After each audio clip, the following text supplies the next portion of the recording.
Bom, boa noite, pessoal. Hoje é dia 27 de agosto de 2024. Estamos começando mais um encontro aberto do grupo de estudo Ecologia e Marxismo. Hoje, com um convidado especialíssimo, nosso camarada, professor João Machado Borges Neto, né, professor de Economia da PUC de São Paulo. E o João Machado, também dirigente da Rebelião Ecossocialista, uma corrente interna do PSOL, e da Quarta Internacional. Queria agradecer muito, João, por ter aceito colaborar, participar aqui do nosso grupo de estudo, né, e comentando, né, que impressionante como a gente está agora vivendo um choque atrás do outro, né, com um noticiário a respeito do meio ambiente. E essa semana, né, o país tomado pela fumaça, né, as queimadas, né, que para muita gente era uma coisa distante, hoje, né, repentinamente, tornou próximo, né, da sua realidade, nem que seja por conta, né, da fumaça. Então, João, te agradecer muito aqui a presença, né, passar a palavra para você, você fica à vontade para conduzir do jeito que você quiser. Abração. Bom, em primeiro lugar, é claro que eu que agradeço muito o convite para fazer essa discussão, para participar dessa discussão, fazendo essa apresentação. Para mim, eu vejo como uma oportunidade de expor e debater algumas ideias que nós estamos discutindo, não apenas na rebelião ecossocialista, mas na Quarta Internacional, corrente internacional, né? Sobre, para pegar o nome do grupo, sobre a luta anticapitalista pelo clima, né? Nós temos todo o interesse em fazer essa discussão da maneira mais ampla possível. E, bom, entendo que o grupo é um parceiro muito importante nessa discussão. Começando de novo, né? Renato, você pode me avisar quando eu tiver falado 30 minutos? Tá bom. Você tinha dito que vocês são muito generosos com o tempo de quem faz uma apresentação, mas eu vou tentar não ficar além de 40 minutos. Tá bom. Te aviso sim, mas fica à vontade de verdade, viu? Tá bom. Então, o que eu vou apresentar para você, para a nossa discussão de hoje, é uma discussão que está sendo realizada no interior da Quarta Internacional, em torno de um texto que está sendo chamado de Manifesto do Marxismo Revolucionário na Era da Destruição Ecológica e Social Capitalista, e foi aprovado preliminarmente como texto para discussão. Vai ser uma das discussões principais no processo de Congresso Mundial da Quarta Internacional que está sendo realizado e que deve ter uma aprovação definitiva, provavelmente com emendas, né, no início de 2025.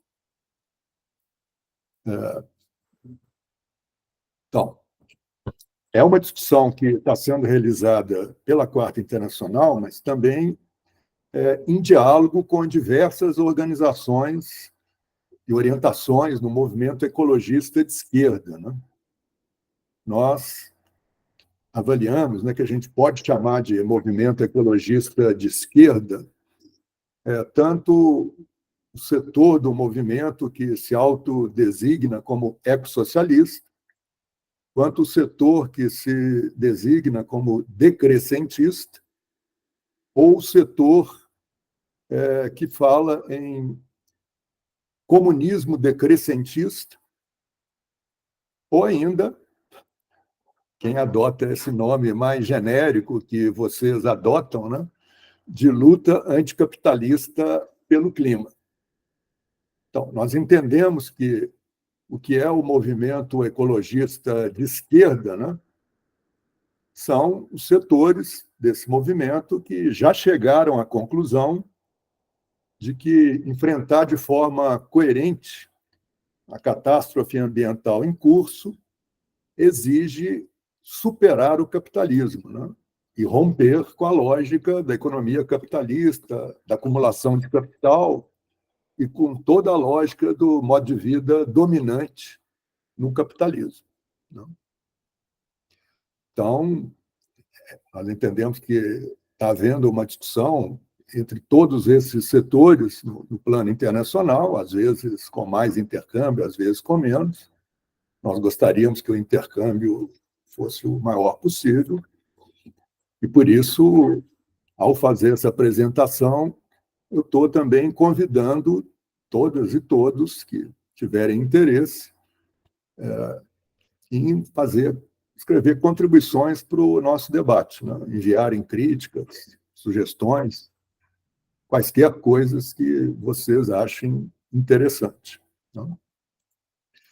Bom, antes de falar propriamente sobre o texto, eu acho que é útil falar algumas coisas preliminares sobre como nós entendemos o ecossocialismo hoje, né? Então, entendemos o ecossocialismo como um movimento que se desenvolve a partir do marxismo, né? Que nós vemos como um aprofundamento do socialismo clássico, entendendo por socialismo clássico o defendido por militantes como Marx, Engels, Rosa Luxemburgo, Lenin, Trotsky e outros, né? Nós não entendemos como socialismo clássico o pseudo-socialismo burocrático que dominou a União Soviética e outros países, né? Então, uma das ideias-chave do socialismo clássico que nós defendemos, achamos que continua, na verdade, mais fundamental do que antes, é a ideia de que a sociedade capitalista é baseada no antagonismo de classes, né? Classe trabalhadora, explorada em favor de uma minoria de grandes proprietários de meios de produção, né? Minoria essa que exerce um poder político que impede que as maiorias sociais tenham poder de fato, né, na sociedade capitalista. Ainda que haja, nas sociedades capitalistas, muitas vezes, regimes democrático-liberais que são relativamente democráticos, né, e permitem o exercício de algumas liberdades democráticas que são muito importantes. Muito importantes, mas que não chegam a permitir que as maiorias sociais exerçam um poder real, né? Bom, nas sociedades capitalistas, além disso, essa é outra ideia fundamental do marxismo clássico, há uma tendência crescente de geração de desigualdade, concentração de riqueza, né? Bom, e a essas ideias clássicas, né, vamos dizer assim, o ecossocialismo acrescenta a consciência de que vivemos uma crise ecológica profunda, provocada pela lógica implacável da acumulação de capital, do desenvolvimento capitalista, e que esta lógica é mais uma razão essencial para a gente lutar pelo socialismo, né, com uma vertente ecossocialista, né? Essa crise ambiental acirra a luta de classe, né? Impõe a todos os setores explorados e oprimidos, com mais força, a luta contra o capitalismo, né? Então, nós não rejeitamos, nós entendemos assim, né, nenhuma das ideias básicas do socialismo clássico, né?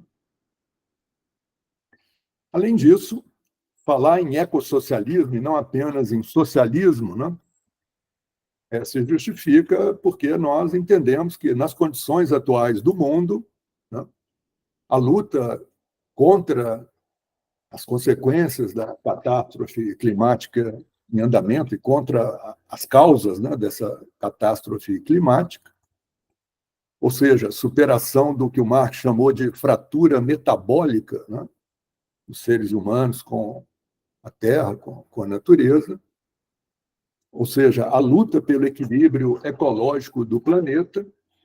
Quer dizer, tudo isso não constitui apenas um capítulo, né, ou aspectos do nosso programa, mas sim são o fio condutor de um programa socialista para o momento atual. Né? Bom, ao mesmo tempo que nós pretendemos reafirmar as ideias básicas do socialismo clássico, né, nós entendemos que há alguns aspectos do projeto socialista, tal como formulado pelo Marx, pelo Engels e pelos outros que eu citei, né, e principalmente como predominou em muitos momentos no movimento socialista no plano internacional, alguns aspectos que a gente precisa corrigir. Marx e outros socialistas foram muito felizes em fazer várias análises, explicitar várias intuições sobre o capitalismo, mas, obviamente, estavam limitados à época em que viveram, né? E não podiam prever tudo que, para nós, está visível na situação atual. Né?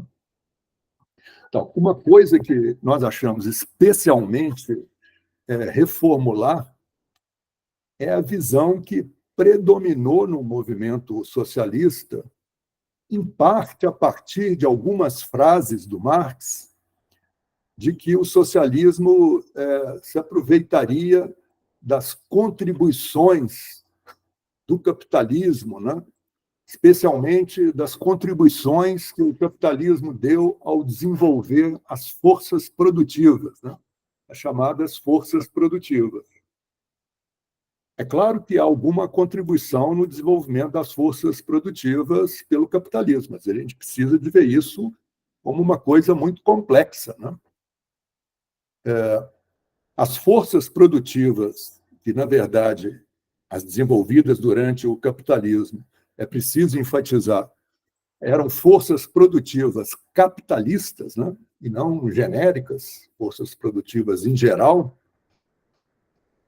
Essas forças produtivas capitalistas se desenvolviam, se desenvolvem no capitalismo à custa da saúde e das condições de vida das trabalhadoras e trabalhadores, né, que eram forçados à realização de um trabalho alienado, submetido a condições despóticas, etc.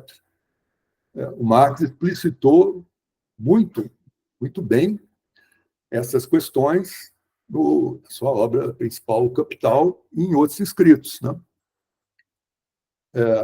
Ele mostrou que, na verdade, o progresso técnico no capitalismo não visava, fundamentalmente, a buscar mais eficiência produtiva de modo neutro, a partir de alguma técnica que pudesse ser neutra. Né? Mas, pelo contrário, ele explicitou que o que sempre foi buscado no capitalismo era a maximização da extração de mais valor, né? Ou mais-valia, como se costumava dizer também. Então, um dos aspectos desse progresso das forças produtivas capitalistas, como o próprio Marx chamou atenção, foi justamente produzir o que ele chamou de fratura metabólica, né? Na relação entre a humanidade e a natureza. Né?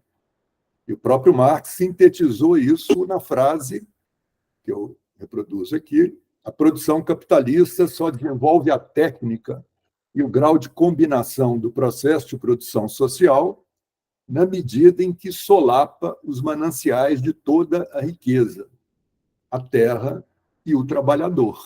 Né? Então, Marx chegou a ter uma consciência muito clara, né?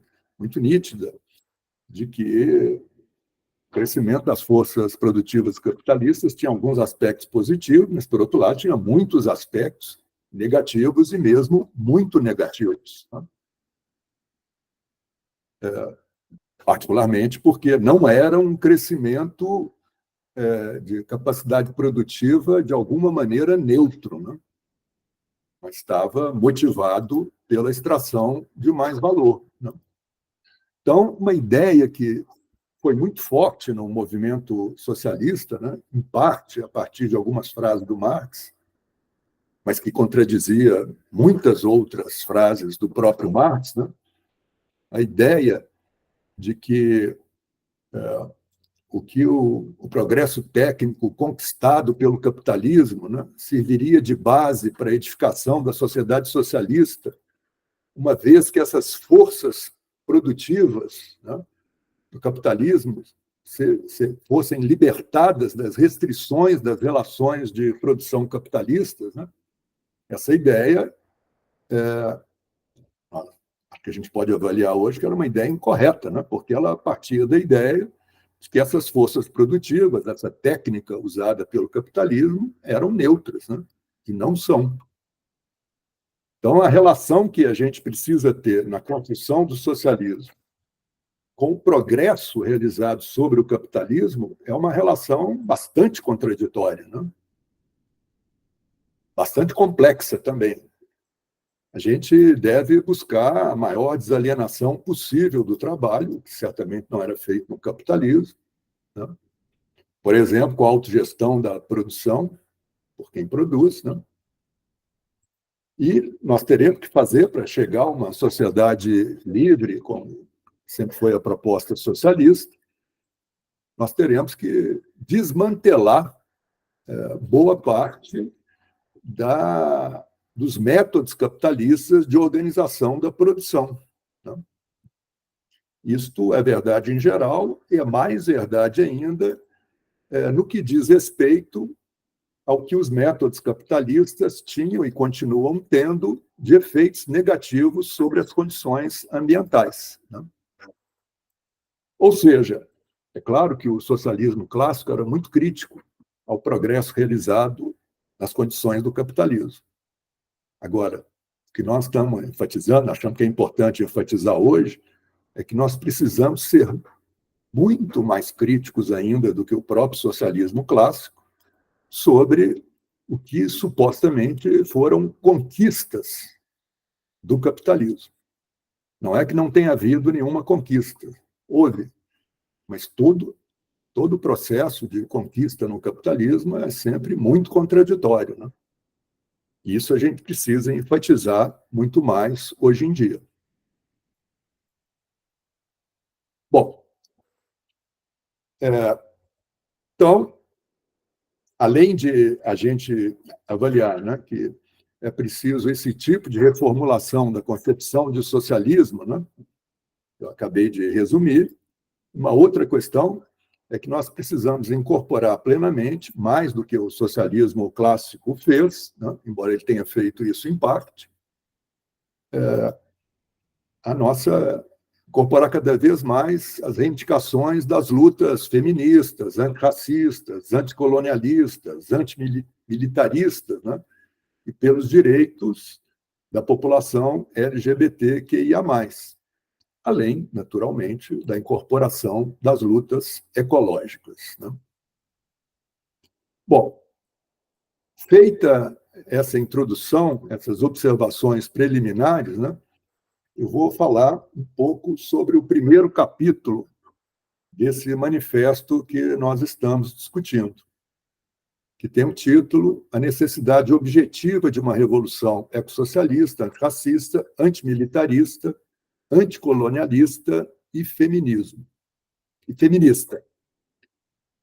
Então, o capítulo começa lembrando que cientistas identificaram limites de periculosidade, né, calculados a partir de indicadores globais de sustentabilidade,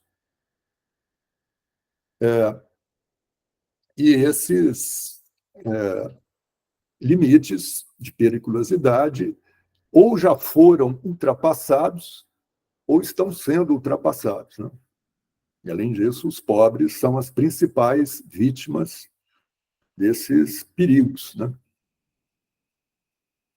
E o texto afirma que tudo isso é consequência do domínio capitalista sobre o mundo, né? O texto chama atenção também para que, nesse momento da história da humanidade, né, as desigualdades e a pobreza que sempre caracterizaram o modo capitalista de produção, as sociedades capitalistas, vem aumentando de modo drástico, né? O que tem levado os governos, sob pressão da classe dominante, sob controle, né, da classe dominante, sob pressão dos setores mais à direita dela, a estrangularem cada vez mais os direitos humanos e democráticos, né, com a repressão brutal aos movimentos sociais, com controle tecnológico, inclusive com um novo fascismo que passa a oferecer seus serviços para salvar o sistema, né? Então, além dessa degradação social e democrática do capitalismo hoje, a crise ecológica vem representando uma nova e terrível expressão do aumento das desigualdades. São os mais ricos os responsáveis pelo aumento da emissão de gás de efeito estufa e por outros danos ao meio ambiente, e, por outro lado, os mais pobres são os que mais sofrem com o agravamento da crise ambiental.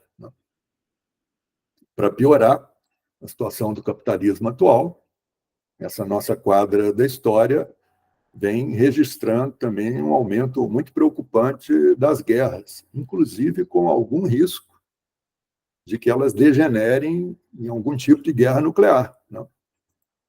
E que esse aumento das guerras é também consequência das contradições do capitalismo, em boa parte, né?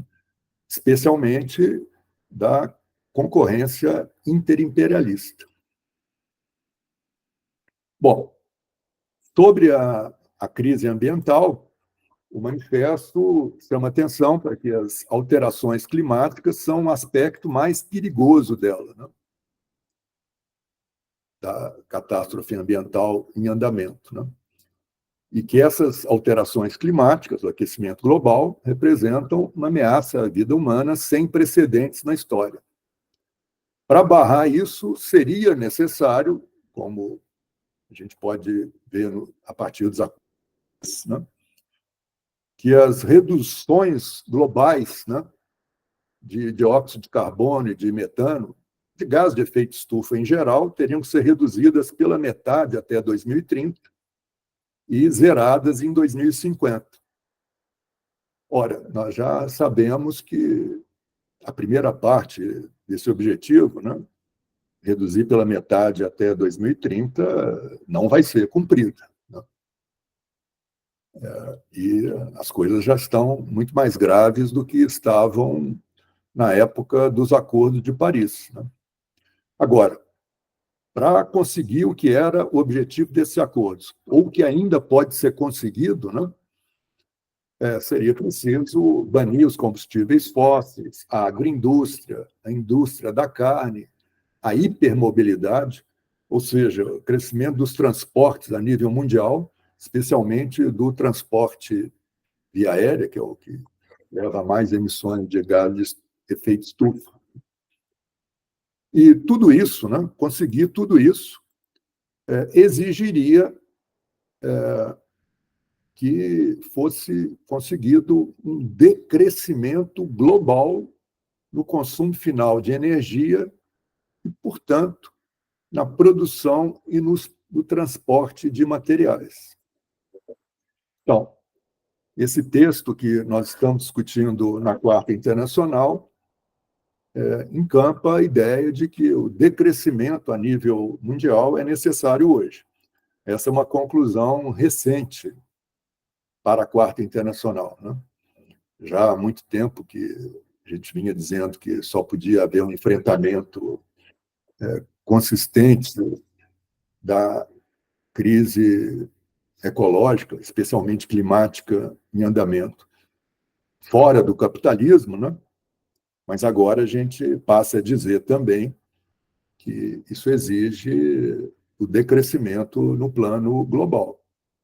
Ora, esse decrescimento no plano global mostra, né, uma coisa que é muito enfatizada no texto, que nós temos um prazo relativamente curto para poder sair fora dessa catástrofe quando ela ainda não tem as consequências mais graves possíveis, né?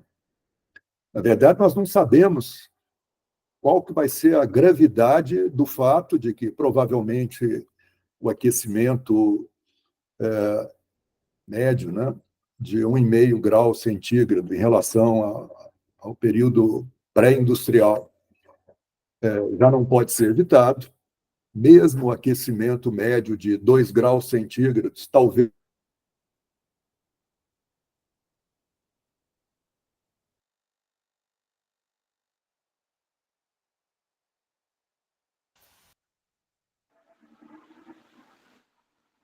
e não sabemos muito bem quais serão as consequências dessa impossibilidade. Mas o que nós sabemos, né, é que quanto mais cedo a gente sair do capitalismo e conseguir enfrentar de forma mais consistente esse processo de emissão de gases de efeito estufa, né, e outros danos ambientais negativos, né, quanto mais cedo a gente conseguir fazer isso, menor será o desastre, né, climático. Então, nós temos um prazo curto para conseguir uma revolução socialista, que teria que ser uma revolução ecossocialista, né? Essa é uma outra consequência nova dessa discussão mais recente, que inclui, do nosso ponto de vista, a necessidade de decrescimento no plano mundial. Bom, essa introdução, o capítulo primeiro, que em parte é uma introdução geral ao texto, né, também diz que é possível conseguir, ao mesmo tempo, a redução do crescimento no plano global e o aumento da produção, que é necessária, redução do crescimento, não, o decrescimento no plano global e, ao mesmo tempo, o aumento que é necessário em na produção de vários tipos de bens, né, para que as necessidades da maioria da população mundial sejam satisfeitas, né? É possível combinar as duas coisas com uma redução drástica da desigualdade, né, que a saída do capitalismo deve permitir. Cálculos que são feitos hoje, por exemplo, indicam que 1% mais rico da população emite quase o dobro de gás carbônico do que os 50% mais pobres, né? Então, esse 1% mais rico emite mais de 100 vezes, né, a quantidade de gás carbônico que os 50% mais pobres, né? Então, nós temos um espaço para permitir que os mais pobres emitam mais gás carbônico se a gente reduzir de forma drástica, como é necessário e é justo, as emissões dos mais ricos. É certo que não seria necessário reduzir apenas as emissões do 1% mais rico, né? A gente teria que reduzir também as emissões dos 10% mais ricos, que cálculos indicam, não, são responsáveis por mais de 50% das emissões de gás carbônico no plano mundial. Enfim, o processo todo tem que ser analisado de forma global e parte do que hoje é chamado de classes médias, né, provavelmente ou certamente terá também reduzir as emissões de carbono pelas que são responsáveis, né? Mas, de qualquer jeito, é perfeitamente possível fazer isso ao mesmo tempo que 50% mais pobres devem ter direito de emitir mais, né? Porque mais produção deve ser destinada a esses 50% mais pobres. Muito rapidamente, lembrar que esse primeiro capítulo do texto também critica, de forma muito enfática, né, as alternativas para enfrentar a catástrofe ambiental, que são defendidas pelas classes dominantes e pelos governos em geral, né? Que são as alternativas de mercado, né? Que inclui capitalismo verde em geral, mercados de carbono, né? A gente pode dizer, incluem também hidrogênio verde e uma série de outras coisas que são pouco úteis, quando não diretamente contraproducentes, né? Nós sabemos, podemos observar isso, né, que essas soluções propostas pelas classes dominantes, né, a gente pode chamar de soluções de mercado, não deram resultado até hoje e nada indica que poderão dar resultado, né? Então, para a gente poder abandonar, sair fora do que a gente pode caracterizar como impasse produtivista, né? Produtivismo, como certamente vocês sabem, a noção de que é preciso produzir mais pela própria produção, né? Pela própria necessidade de acumulação que o capitalismo tem. Então, a saída do que a gente pode caracterizar como impasse produtivista provocado pelo capitalismo só é possível abandonando toda a lógica do enfrentamento capitalista da catástrofe ambiental. Na verdade, é importante lembrar também, né, que dentro da lógica capitalista, né, a única maneira que talvez fosse possível de evitar a emissão crescente de gás de efeito estufa, mesmo mantendo a acumulação de capital, seria recorrer ao que pode ser chamado de técnicas ou tecnologias de aprendiz de feiticeiro, né? Uso de energia nuclear, geoengenharia, formas de capturar ou sequestrar carbono depois de emitido, né?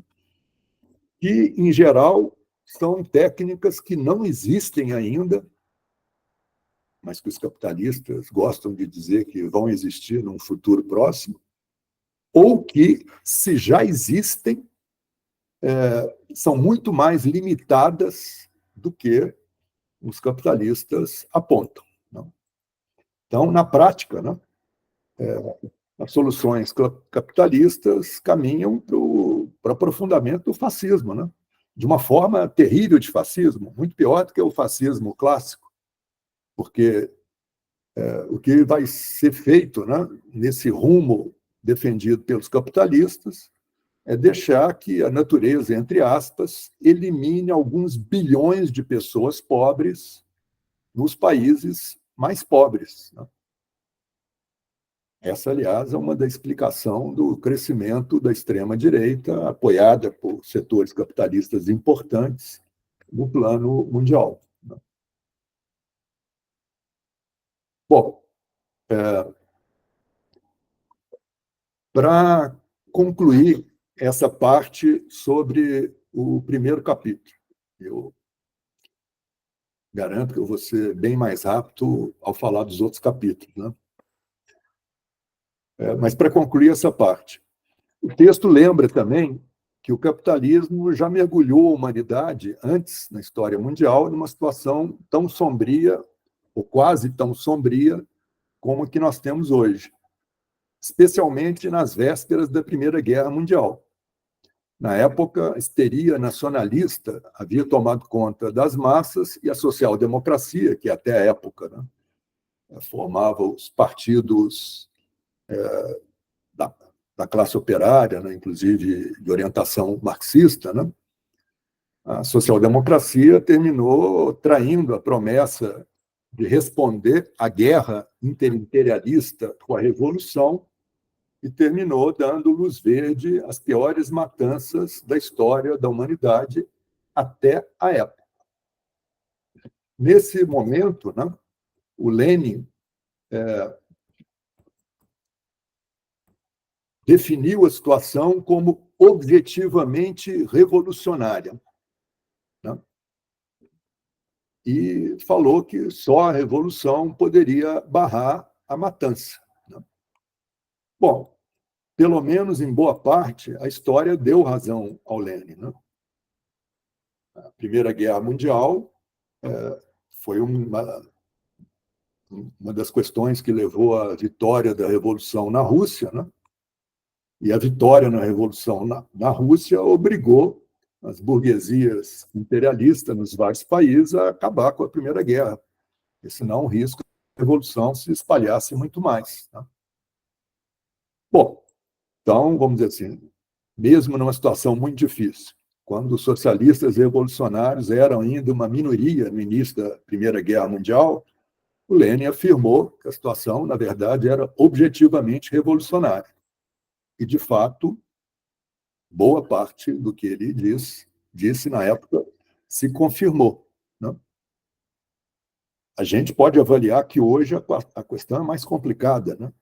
As mediações que têm que ser entendidas, né, pelos setores populares para serem favoráveis à Revolução Socialista hoje são muito mais complexas do que eram na época em que o Lenin fez essa afirmação, né?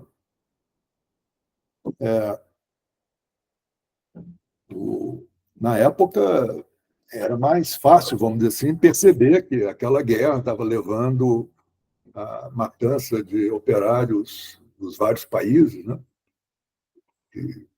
Em benefício das burguesias, ou das tentativas de dominação das burguesias e da glória dos generais, como se dizia, enquanto que hoje é preciso perceber o que nós estamos falando aqui, né? Que o enfrentamento consistente, né, da catástrofe ambiental em andamento só é possível com a Revolução Socialista, né?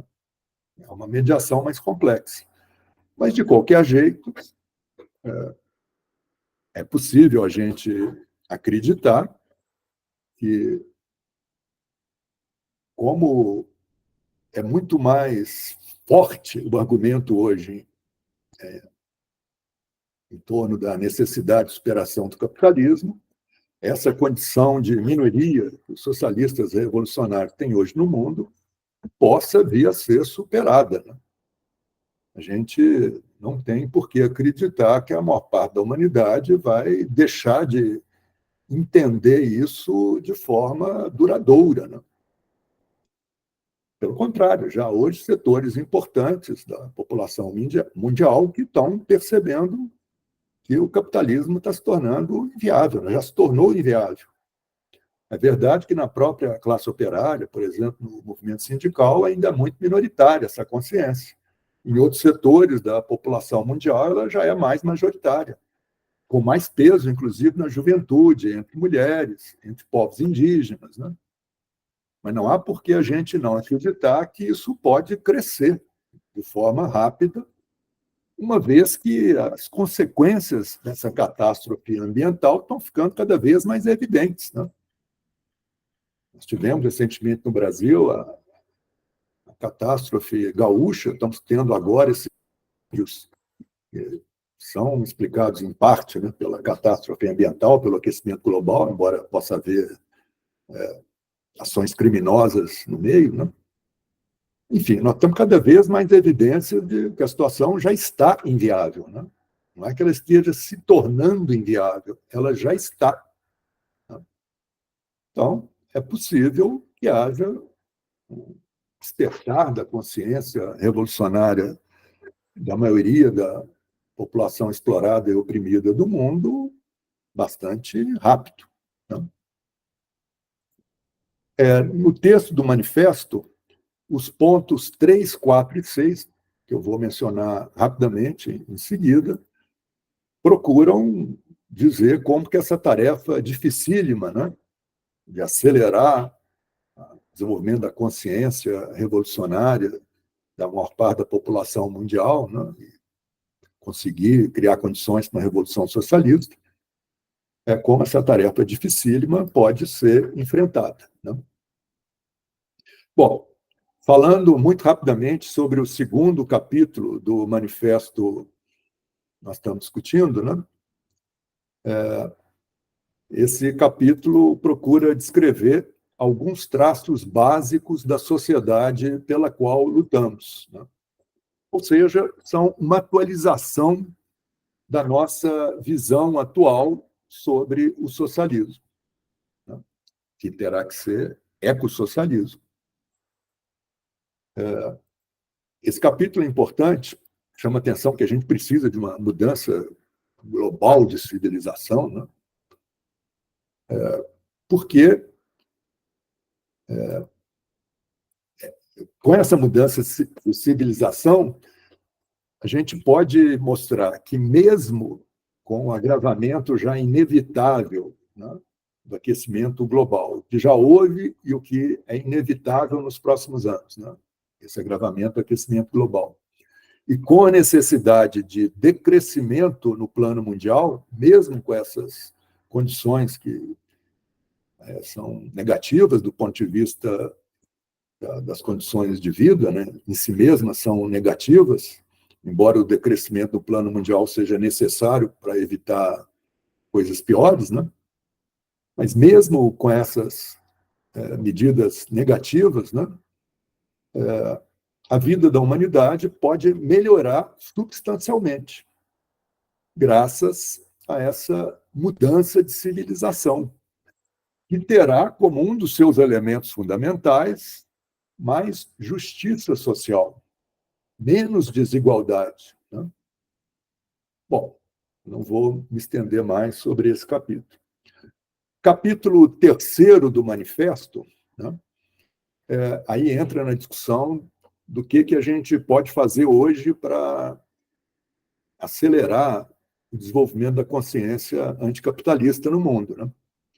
Então, ele explica o método de transição, o método das reivindicações de transição, que é um método ou uma tática, pode dizer também que é uma tática, né? Ou um conjunto de táticas, um método que começou a ser desenvolvido ainda na Internacional Comunista, né, nos seus terceiro e quarto congressos mundiais, e que depois foi retomado e mais aprofundado pela Quarta Internacional, né? A ideia das reivindicações de transição é realizar uma ponte entre o grau de consciência atual das massas e a consciência socialista. Hoje em dia, a consciência ecossocialista, né? Nós achamos. Então, o objetivo dessas reivindicações de transição é conseguir mobilizar amplas camadas de trabalhadores e trabalhadoras, urbanos e rurais, mulheres, jovens, vítimas de racismo ou da opressão nacional, sindicatos, movimentos sociais e partidos de esquerda, numa luta que comece em torno, né, de objetivos que já são percebidos como necessários por grande parte da população e que se desenvolvam até desafiar o próprio sistema capitalista, né? É a ideia da ponte entre a consciência atual e a consciência socialista revolucionária. A ideia de que, quando as pessoas lutam por objetivos que percebem como necessários, né, a luta tende a favorecer o desenvolvimento da consciência, inclusive porque, logo, os capitalistas, os governos pró-capitalistas vão se enfrentar com essas lutas, né? Então, essa dinâmica de lutas poderá levar, e nós acreditamos que levará, a consciência de que a maior parte da população, a população trabalhadora, explorada, oprimida, terá que assumir o poder, né? O governo. E capitalistas e os governos de conciliação de classes não serão capazes de fazer isso, né? Bom, então essa é a ideia do método das reivindicações de transição. O capítulo 4 do manifesto fala sobre o que seriam as reivindicações de um programa ecossocialista com a inclusão de reivindicações de transição, né? Eu coloquei os títulos aí nesse roteiro que está na tela, né? Mas para economizar tempo, eu não vou lê-los todos, são muitos, né? São 16 objetivos programáticos básicos, né? 16 orientações programáticas básicas, mas essas orientações têm justamente esse caráter. Elas são feitas em torno de questões.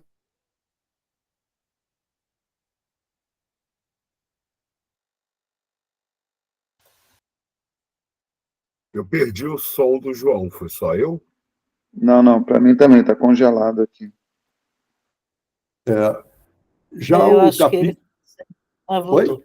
Oi, João, é que deu uma congelada. Volta uns 30 segundos no que você falou. O que eu estava dizendo é que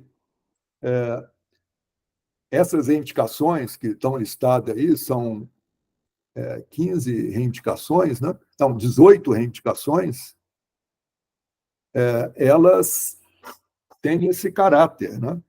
De serem reivindicações em torno de questões que já são ou podem ser percebidas como necessárias por amplas partes da população e que, por outro lado, lutar por elas terá uma dinâmica de enfrentamento com o capitalismo.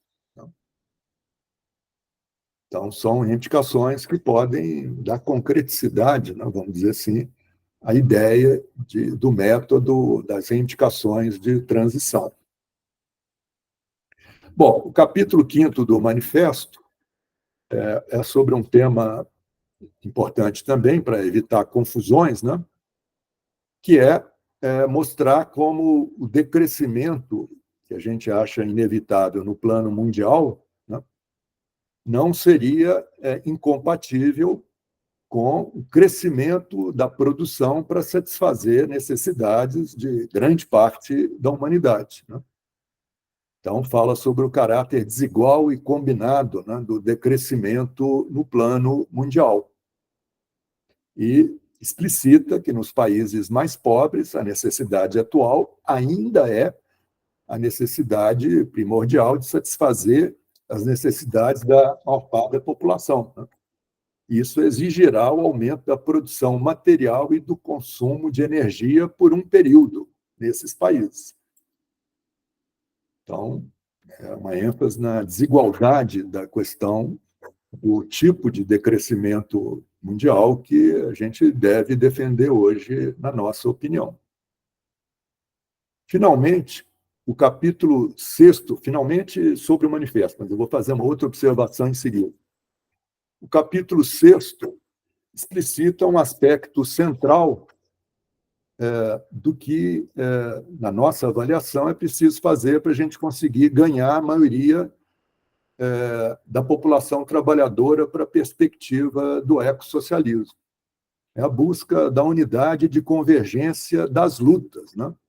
Das lutas para romper com o produtivismo capitalista, com essa dinâmica capitalista de acumulação de capital, de produção pela produção, lutas por tomar o governo e por iniciar a ruptura socialista, ecossocialista, baseada na autoatividade, na auto-organização da população trabalhadora, das maiorias sociais, e no controle a partir de baixo, né, do poder, ou seja, com base na mais ampla democracia. Nós entendemos que essa é a versão da tática de frente única, de explorados, explorades, oprimidas, oprimidos e oprimidos, que deve ser nossa orientação geral nesse período. Então, a ideia é que a gente pode conseguir um desenvolvimento mais rápido, né, do nível de consciência, partindo do nível atual de consciência das massas, para chegar numa consciência socialista, ecossocialista, revolucionária, né, combinando a apresentação de reivindicações de transição de caráter ecossocialista com a luta permanente para unificar todas as lutas que se dão, não apenas no plano da luta contra a destruição ambiental, né? Mas também as outras lutas que são conduzidas por exploradas e oprimidas e oprimidos no conjunto do mundo, né? Ou seja, uma versão da tática de frente única dos explorados e oprimidos, defendida classicamente pelos marxistas revolucionários, classicamente desde os anos 20 do século XX, né? Quando a tática de frente única começou a ser debatida ainda no interior da Internacional Comunista. Bom, eu queria terminar essa apresentação chamando a atenção por uma questão decisiva, né? Para evitar a confusão que há hoje em boa parte da esquerda, inclusive na maior parte do PSOL, partido no qual eu milito, né?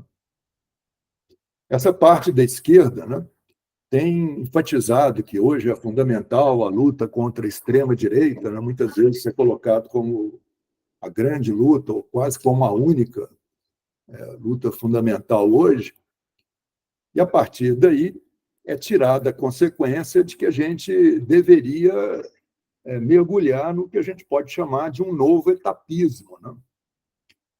O etapismo, na tradição marxista, socialista, né, é a defesa de que há etapas no processo revolucionário.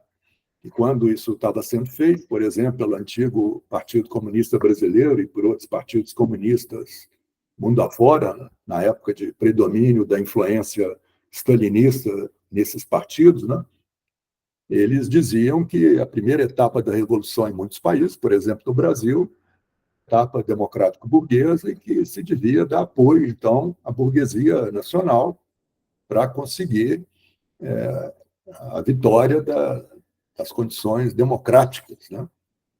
Da luta democrática. Não apenas democrática no sentido estrito, mas também no sentido anticolonial e antilatifundiário, né?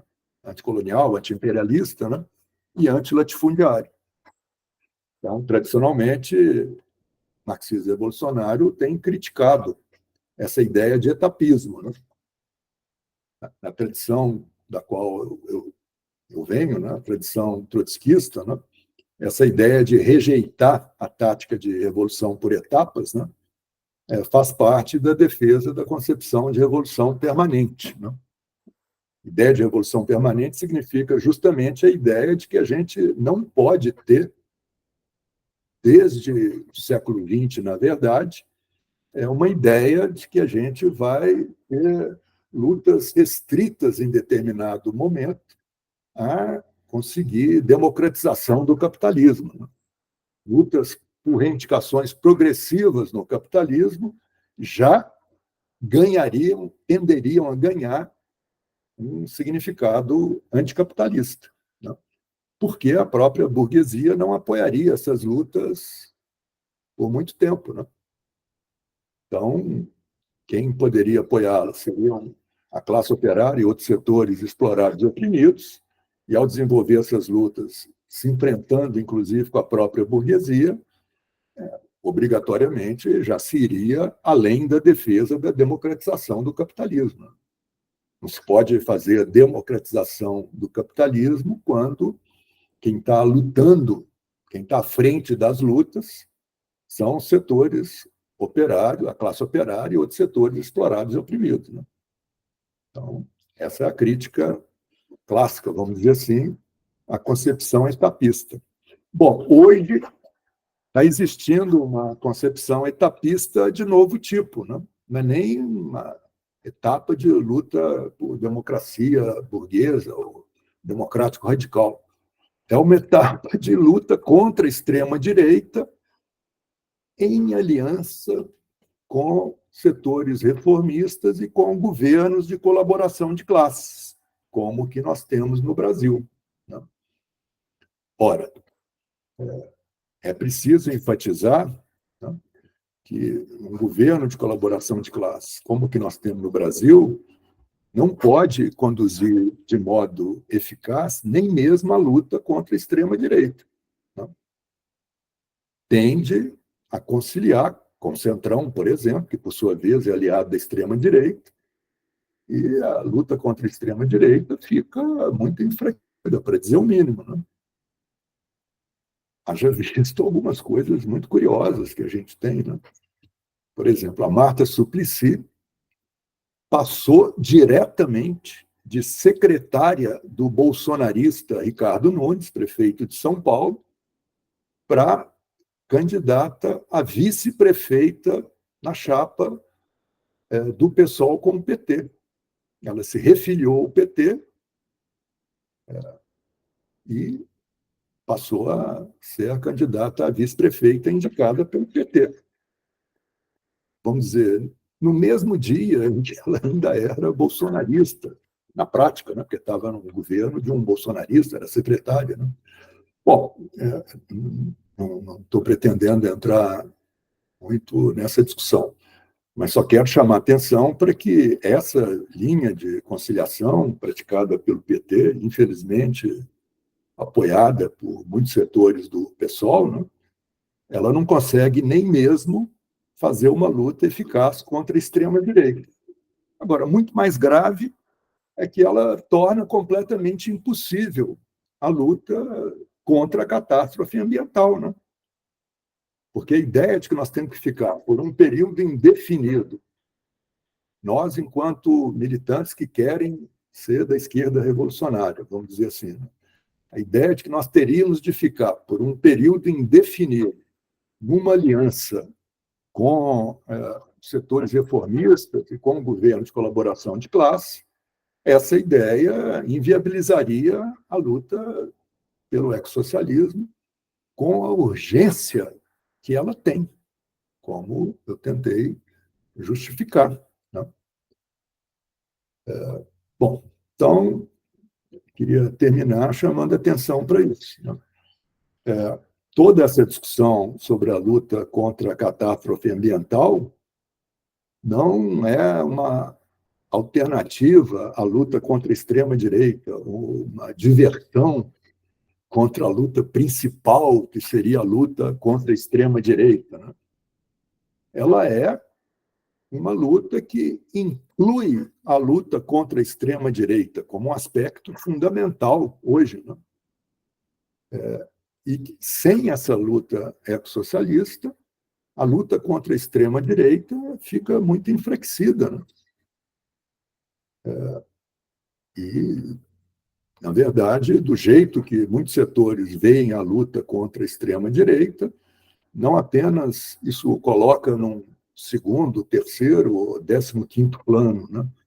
A luta contra a catástrofe ambiental, mas joga para um futuro muito distante qualquer luta pelo socialismo. Né? Então, não consegue lutar de forma eficaz contra a extrema-direita e, por outro lado, favorece o agravamento da catástrofe ambiental que está em curso. Bom, peço desculpas por ter falado mais do que eu queria, embora o grupo seja muito generoso, né? E fico por aqui.